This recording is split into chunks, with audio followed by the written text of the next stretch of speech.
What a glorious day. Remember this moment. What's the one word that unites the opening of the new US embassy in Jerusalem and Palestinian protesters being shot at by the Israeli military in Gaza? Occupation. Here in the US, it's not a word that gets mentioned very often. But the reason people are protesting the embassy move is because East Jerusalem is occupied territory under international law. And Gaza, that's occupied too, according to the UN. Now, President Trump and his surrogates are conveniently ignoring all this. The United States stands with Israel because we both believe in freedom. We stand together because we both believe in human rights.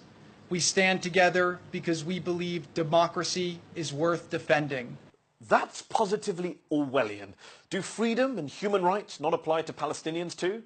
And when the US media and US officials say Both sides are responsible for the violence, that's a sham. In fact, statements like this one are shameful. As we have seen from the protests of the last month and even today, those provoking violence are part of the problem and not part of the solution.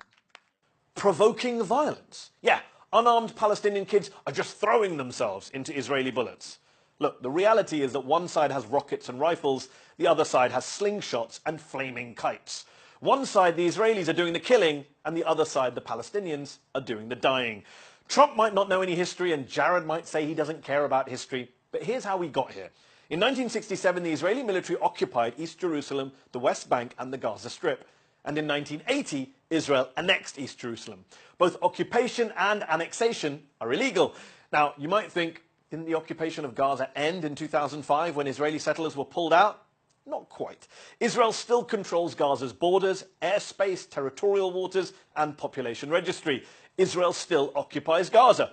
And now the Trump administration is trying to rewrite history. This year, the State Department dropped its reference to occupied Palestinian territories in its annual human rights report. Trump and his surrogates say they're supporting peace. The United States remains fully committed to facilitating a lasting peace agreement, even as they continue to undermine it. There's a reason why US allies like Canada, Australia, Germany, France, and Britain didn't show up to the new US embassy opening. They all know this is another nail in the coffin of the so-called peace process. And until we recognize the root of the problem is the world's longest military occupation, not horrific acts of terror, not Hamas, not both sides, it's occupation that is the root of this conflict. Until we recognize that, there'll be no peace and no process.